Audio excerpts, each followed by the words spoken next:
If you want to learn how to gain insights you can act on and solve business problems with data, all while building a data-driven culture at your organization, sign up for Pragmatic Institute's new course, Data Science for Business Leaders. Find out more at pragmaticinstitute.com/data.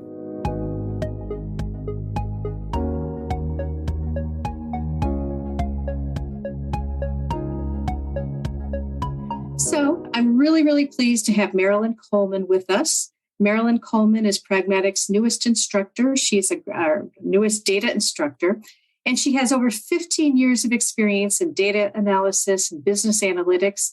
And she has a passion for empowering others to use data to organize and simplify what often appears to be chaotic and complex. And Marilyn teaches our courses, Business-Driven Data Analysis and Data Science for Business Leaders. So I'm going to now turn it over to you, Marilyn. Welcome, Marilyn. Thank you, Susan. Well, to start off with, welcome everyone. As Susan mentioned, we're here to talk about how you can gain executive buy-in for your data projects. First, I'm sure we're all aware of how valuable data is for our organizations. It helps us better understand our clients by recognizing their demographics, their engagement, drivers to help us improve our acquisition and retention.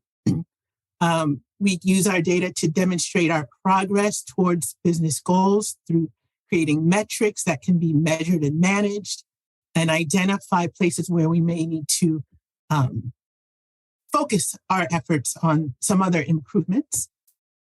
We use data to improve our operational efficiency, maximizing productivity for staff, and using it to assess business unit performance. And we know that data aids us in decision-making by helping us become more informed about our business as we, dive into our processes and how our business functions. And data impacts all areas of our business, and it just helps us move the goal, be more efficient, be more productive, and profitable. So when we're talking about buy-in, we think about what exactly are we asking from our executives. So it could cover a wide range of topics, including financial support, getting budget to complete your projects, getting project support or sponsorship, having a champion on your team that can help you get resources, and also helping you clear roadblocks. And so when we're looking at what we're asking for and why, we also have to consider short-term and ongoing needs, because a lot of times, our project isn't just finished when the official launch starts. There may be other things that we need to keep our data project moving, improving. One thing we always talk about is continuous improvement. So we have to consider the whole universe of what we need from our executives. So we all kind of have a feeling of how great it is to get support from our executives, but we also have to realize what can happen when we don't. So here I'm going to ask Susan. We've talked a little bit about what happens when you don't have your buy-in, and if you could share an example of an experience you'd had with the group. Yes, unfortunately, I think I have had an experience like the one that you're talking about, Marilyn. And as I was reflecting on the webinar and the things we were going to talk about, a specific experience came to mind. And it made me realize that sometimes when we have that executive buy-in, we don't always appreciate the fact that we have it because things are going so well. But sometimes if that executive buy-in is taken away from you, I mean, it stares you in the face. And for me, I had an experience that made me understand how vital it was to have executive buy-in. I was working with an organization a number of years ago, and I was working to really build a data culture, and we had made tremendous progress. We had momentum in terms of the organization, people having buy-in into using data. We put some systems and processes in place. People were starting to use the data that they had available to them. Things were going quite well. And there was a change in leadership. And the person that came in was very clear with us that he didn't really believe that data was important. And I don't know if nowadays, anybody would say that. This was a number of years ago. But everything came to a screeching halt. The momentum stopped, morale dropped. We had a time we were kind of spinning our wheels. And it really, what it pointed out to me was something that I always intellectually knew, that yes, the executive buy-in is key. But it really brought the idea home to me. And I have to say that, well, I told you this was a number of years ago. I wish I had known and done some of the things that Marilyn will talk about today. But it just underscored to me how vital it is to have the buy-in from the top, or from the person who can make things happen. So I can't wait for you to hear about some of the things Marilyn's going to suggest today. Thank you so much, Susan. So as Susan said, there's been a lot of obstacles when you don't have buy-in. And what we're going to do next is we want you to think a little bit about some obstacles you may have gone through when doing a data project or in your work. And so we have a quick poll for you on Menti. So the poll is asking you, what kind of obstacles have you faced in getting support for your data projects? And we also have a link directly to the poll in the chat. You see misalignment of effort and time expectations. That's a great one. Not having good access to data. Buy-in is difficult. Yep, I understand that. Trust in the data, acquiring funding, technology, lack of investment in data, team resources, cost of time, money versus benefit. The data we have is good enough. That's a great example. And not aligning with the priorities, another great example. Funding. These are all really, really great examples. And thank you for sharing in our webinar some of the obstacles you faced.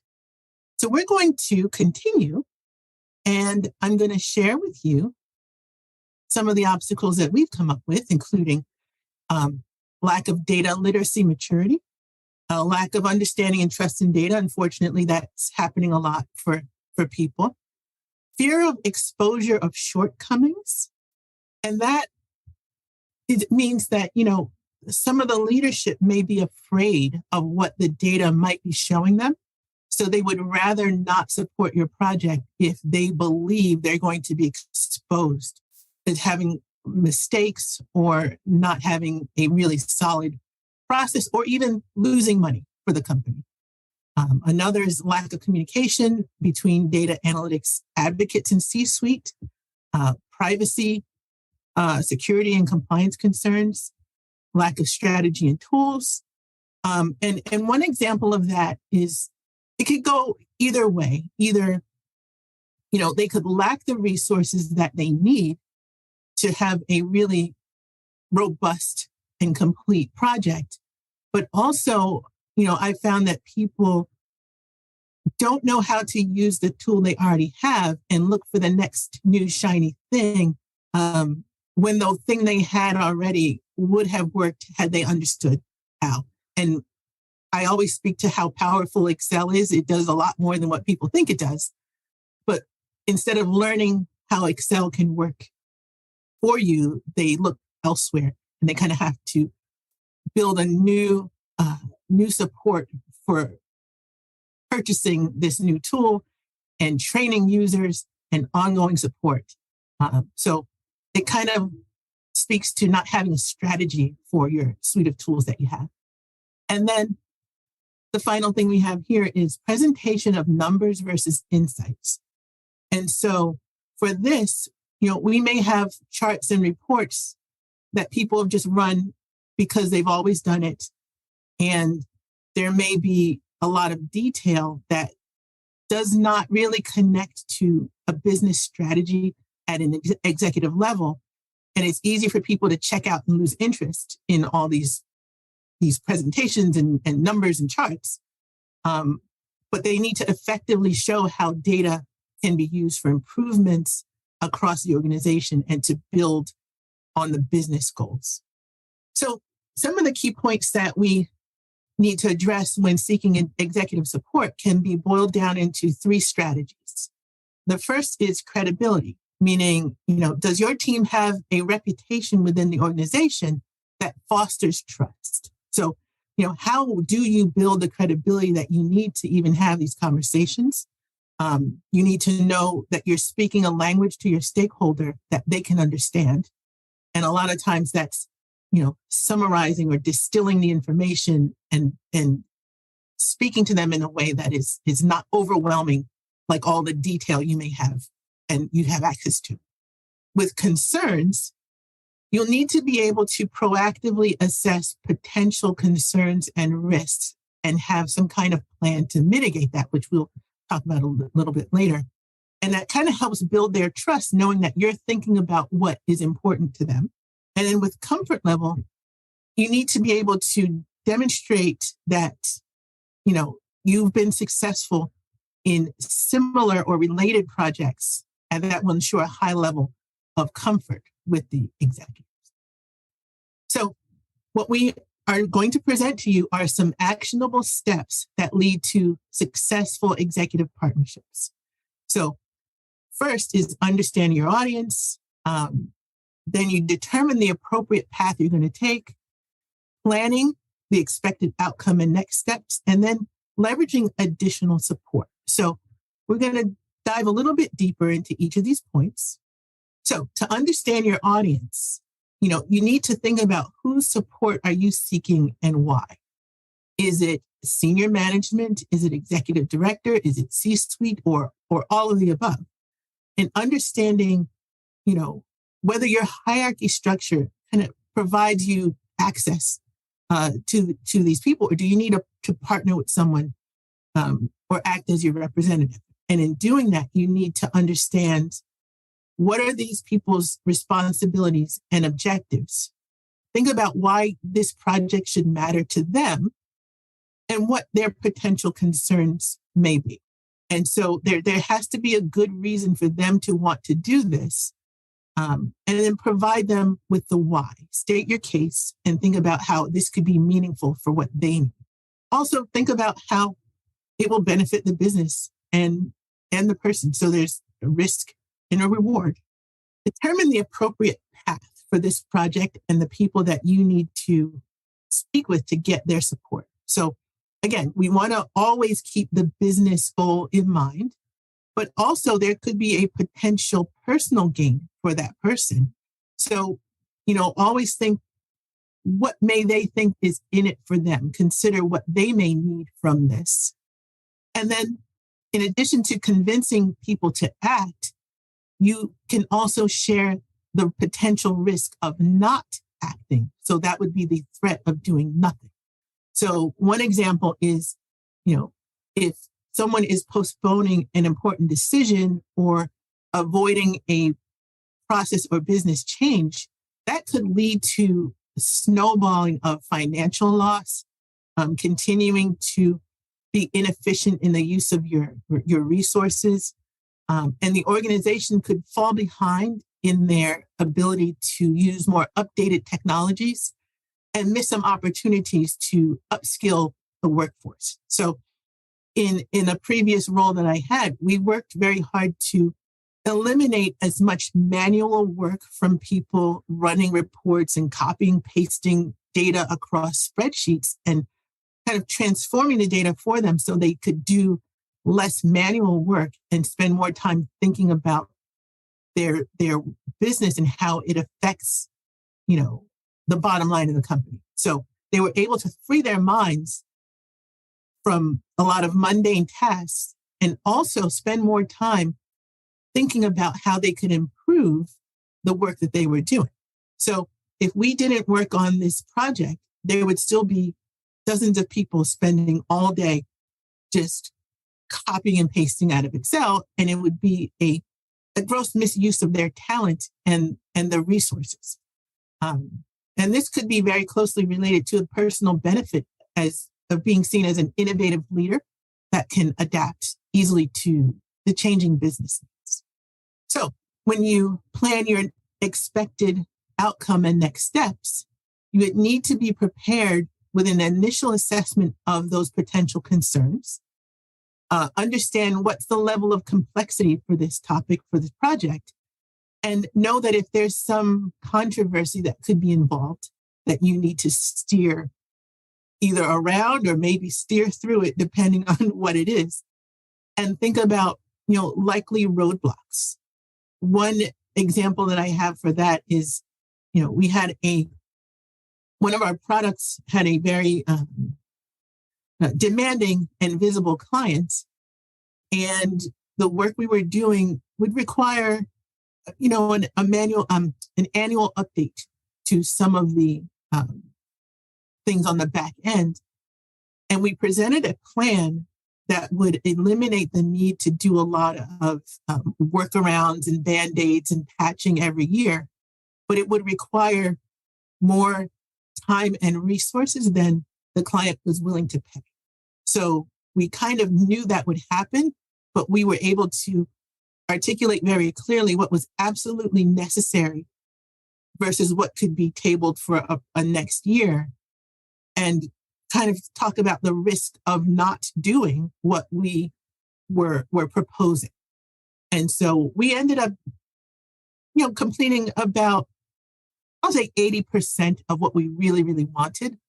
But we also made it known that we did have a plan, and in the future, what we were doing would have made a major difference down the line if they were willing to consider the entirety of what we wanted to do. The next point here is plan to collect data for metrics and measuring outcomes. This way, you're showing that you're preparing to prove your point about your project long term. So it's not just about getting the funding, getting the support for a one-time deal, but you're going to look at how your project is performing, and make a plan to look into that performance, make some changes in the future. And with leveraging additional support, whether you have direct access to your executives or not, you'll still need supporters that can influence them by, sharing what they understand about your project. So you want to be able to look for people who've had the same success you want to achieve, and then identify these influencers within the business. Sometimes you want someone from outside the organization, and they can help you if you pre-sell your plan to the influencers with your logic, examples, and analysis. These people may be in spaces that you're not in and be able to speak to the executives either on your behalf officially or unofficially by kind of touting the value that you bring. And your influencer can help you get assistance with example projects. They can help build consensus around the path forward that you should take. They may know others who've taken similar paths and been successful in the past. And your influencer should give you an honest assessment of your team's standing and credibility within the organization. They should also be familiar with the executive leadership and communication styles, and to help you translate and speak that same language. And they can also brief you on any political issues, office controversies, prior histories, risks. Sometimes we've heard of people trying to create something in one area that has already been tried and not been terribly successful in another area years before. And it's important that people gather these key influencers to kind of help them either decide whether they should move forward or understand what the issues were with prior similar projects before they try to present these to an executive and have suffer the same fate as a prior attempt. So preparation is key here. So you would want to plan in advance what you expect and what you want your next steps to be. So the most important thing is to prove that your plan is feasible, build a timeline, think of the contingencies and alternatives, and then note that the process is iterative. It's not necessarily a one-time presentation of what you want to do. It's thinking through as you talk to the executive, as you talk to your team, your influencers, you may need to make some adjustments. You may need to go through a cycle where you're thinking through how you're defining what your problem is, looking at what you have available, what resources, and you may need to adjust, have ongoing reviews, think of how you may need to adapt your plan based on your feedback that you're getting. And I'd say a lot of my time working in operations has been helping my next level management prepare the plans that they need to take to the senior executives. So it's important to really speak to others in your organization. One, because you could be helping each other, and two, having that repository in your mind of what has been happening and where you should go next with your next projects helps greatly in preparing and understanding what is feasible for you going forward. So there are a few different approaches you can take when seeking buy-in from your executives, and they range from less to more involved, depending on the strategy.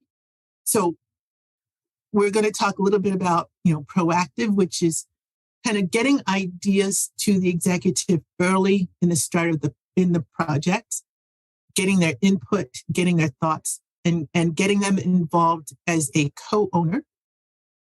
Involved will be more about their function during the project, acting as an involved party with varying levels of participation, depending on their role and expertise. And then reactive is more about how you would provide them with information proving that you are capable of doing this project. It does not have to be one or the other. It could be a combination of all of these things. And we'll see in more detail next what some of these examples are. So for a proactive approach, this can be giving them a heads up about what you want to do with your project before anything starts. It could be before getting approval, but just letting them be involved by kind of giving them the first look into what you want to do. Another is getting their input to help shape what you want to do with your project. So then they're feeling like their ownership is related to them actually, having contributed to building this project.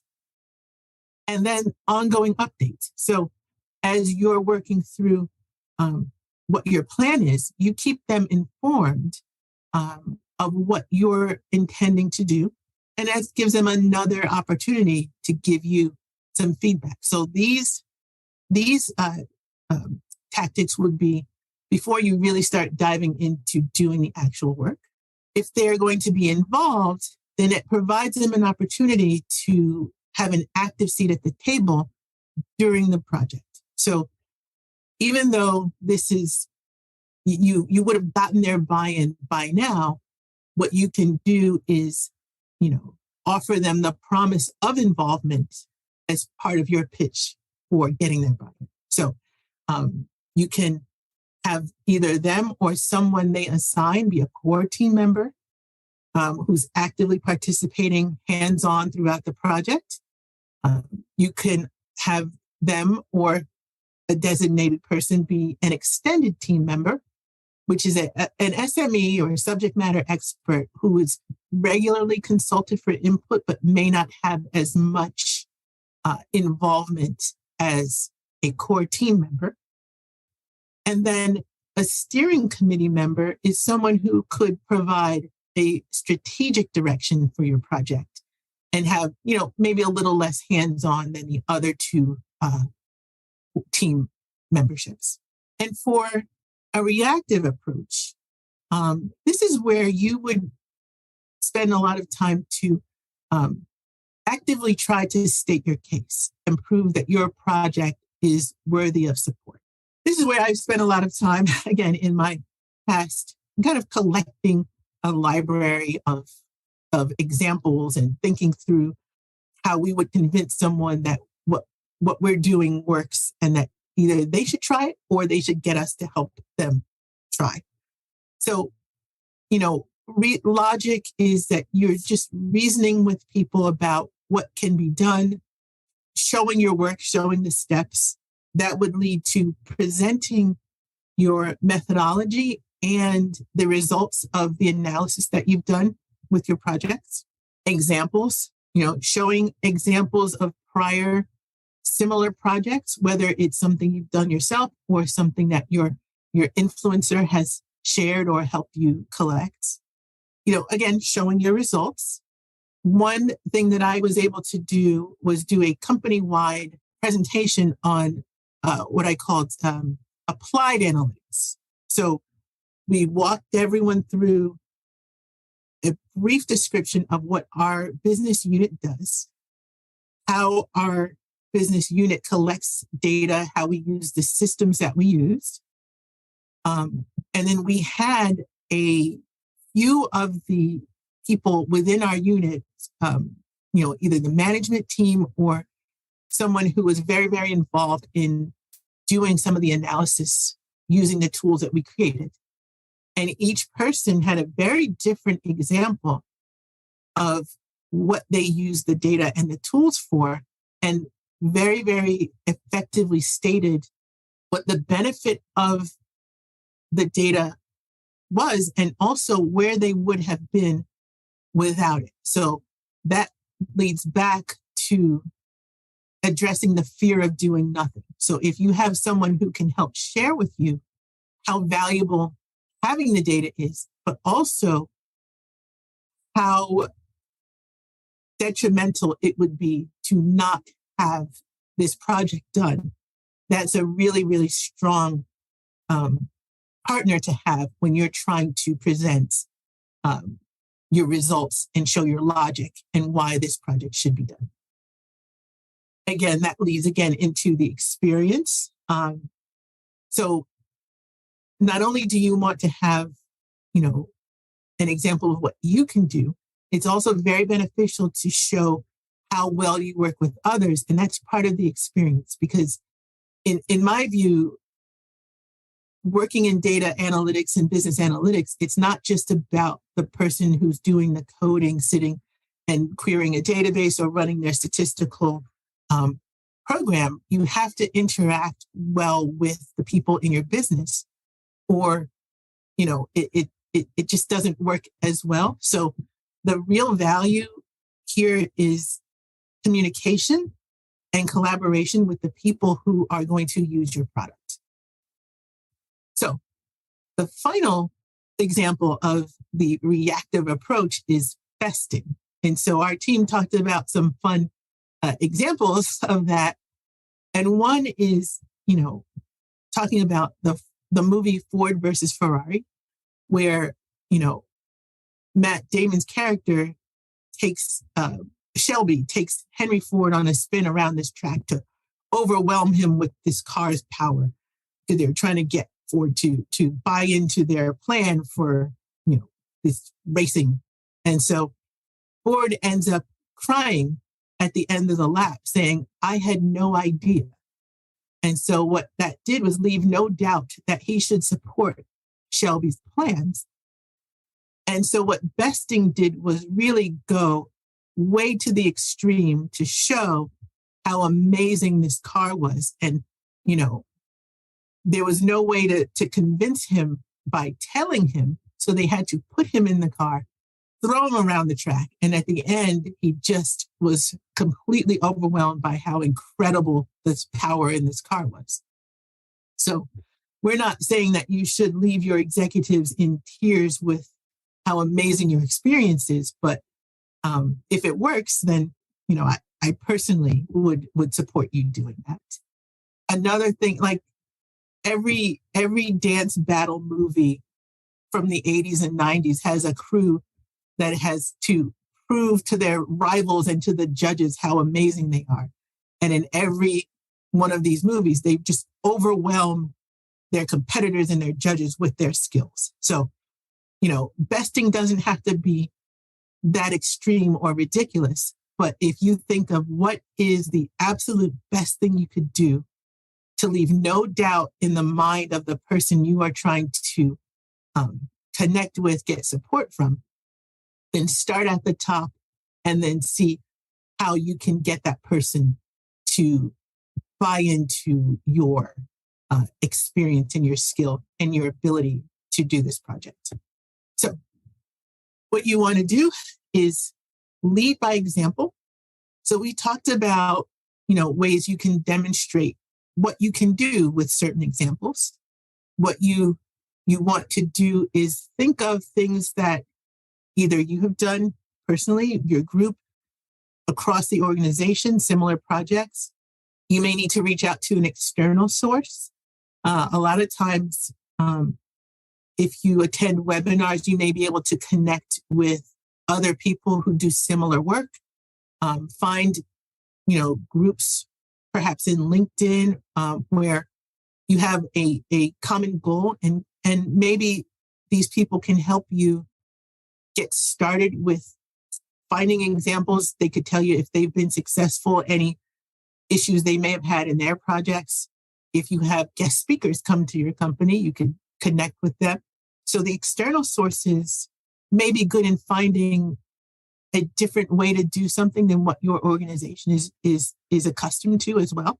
And then you may want to consider conducting a proof of concept, which is a smaller scale project that can help determine the feasibility of what you may want to do at a smaller scale. So in a past role, we've had people work with our IT department, and I've sat in on some of the projects that they've done where they have a vendor come in.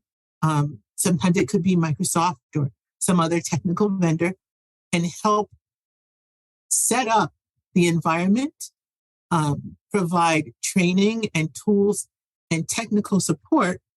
And we were assigned, again, a subject matter expert that could help work through the roadblocks, work through some of the issues we may have had without it being something that affected our production environment. It was kind of a safer way to experiment with some of the tools. Sometimes it was a new tool. Sometimes it was using an existing tool in a different way. And at the end of the proof of concept, they provided a report, very detailed about how the project went, what could have been done better or differently. And then you could use that to go forward with getting support, or know that maybe you may need to take a different path, but having that vendor and those experts be a part of that project, it lends a lot of credibility, and it helps you learn more about how to kick off an actual production project. So it's kind of done off, kind of away from all your production environment. So it's a really great learning experience if that's something that's appropriate for the kind of project that you want to do. And all of these choices require that you be prepared to assess the risk versus reward, talk about what issues could arise, how they were resolved, what could have been done differently. And that also will help build that credibility and confidence with the executives. And so what we have here is the data insights model for Pragmatic that is the foundation for our business-driven data analysis course that I teach and I taught Susan. What this is, it's a clear process that guides you through your data projects. The model helps in understanding your stakeholders, having your stakeholders understand what you need, and gives clarity on specific ways that you and your data team can add value to the process. So the first phase is define, where you're focusing on clearly defining the business problem that you need to solve with data before you start working on it. So here you want to make sure that you and your stakeholders have a very, very clear understanding of where you want to start, and make sure you're speaking the same language, and that you know before you go into analysis that you are on the same page. In the prepare phase, that's where you explore the data that you have available and the most useful methods that you have for analysis. Here's also where you would do your data wrangling or cleaning, and find that if there's some outside data that you can use, or if there is some organizational process that may stand in the way of what you believed you could do during that define phase.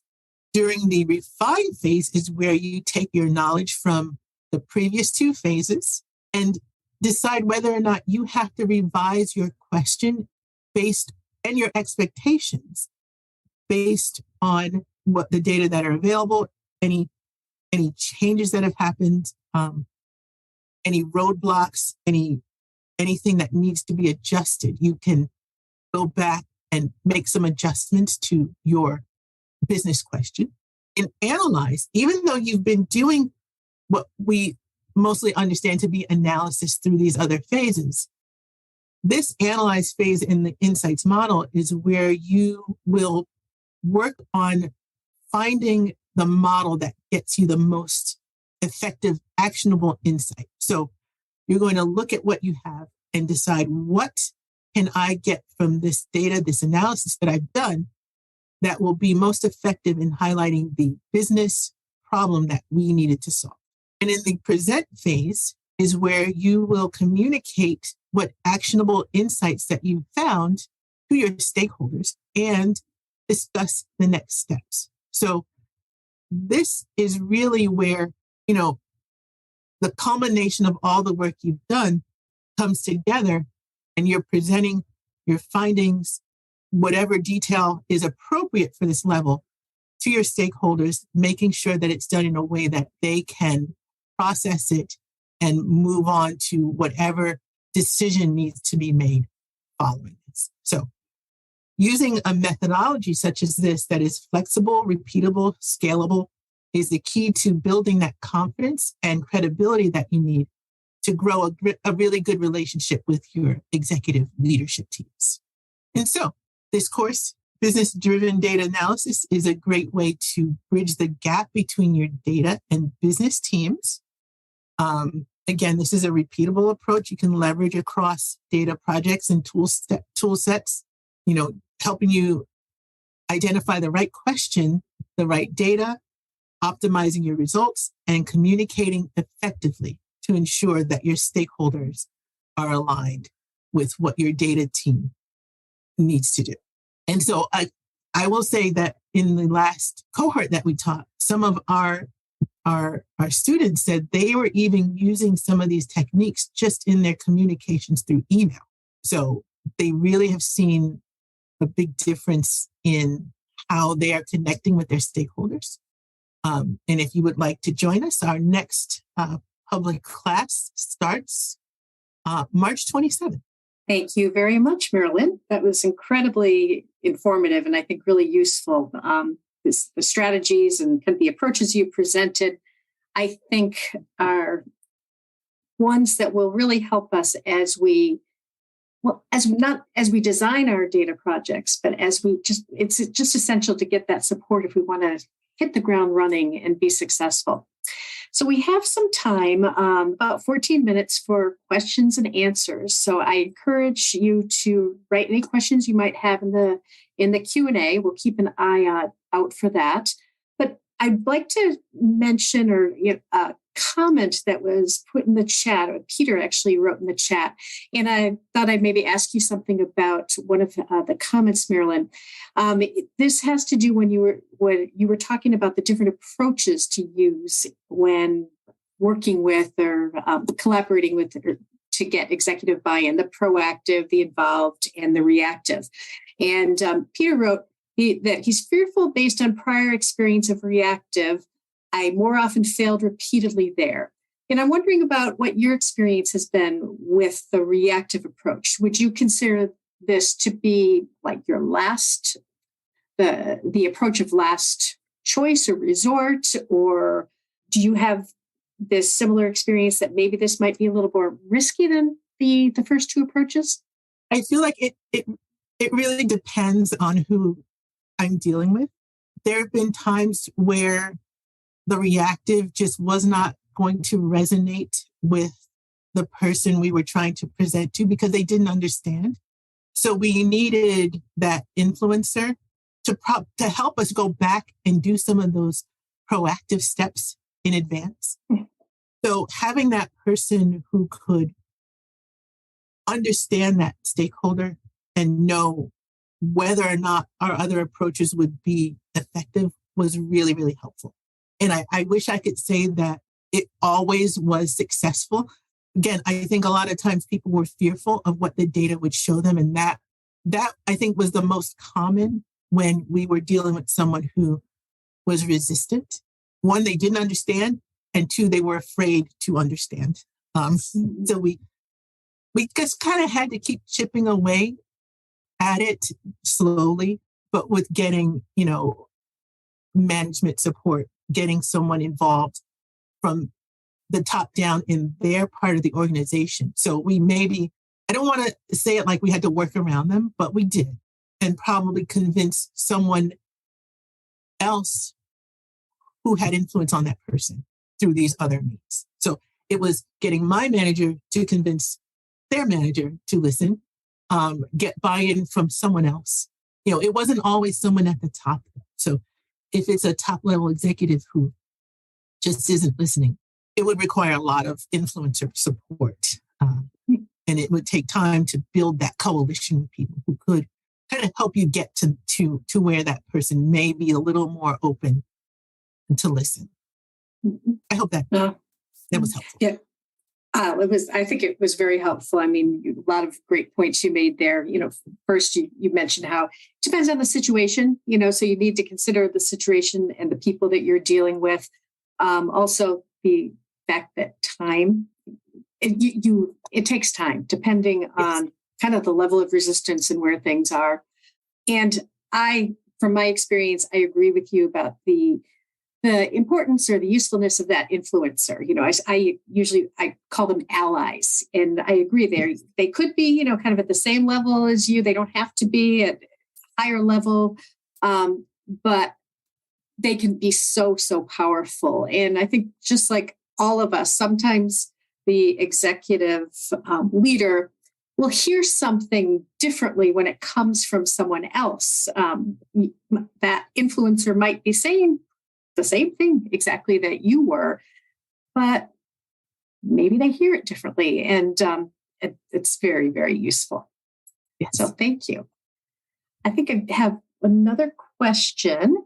And that is, one challenge I've had in the past was the desire for the executive stakeholder to have a defined launch or delivery date for data projects, but they don't have the same consideration and generosity as they do with agile innovation projects. Have you ever seen that?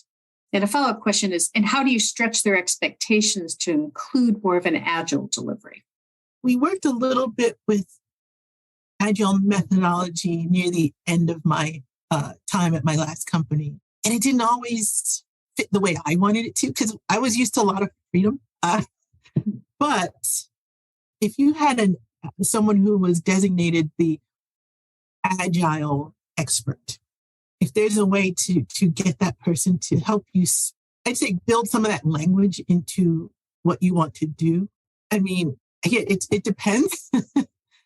I think what we've done is have a date for a launch, but try to make it known that the project doesn't just stop on the launch date because you're finding, potential issues, places for improvement.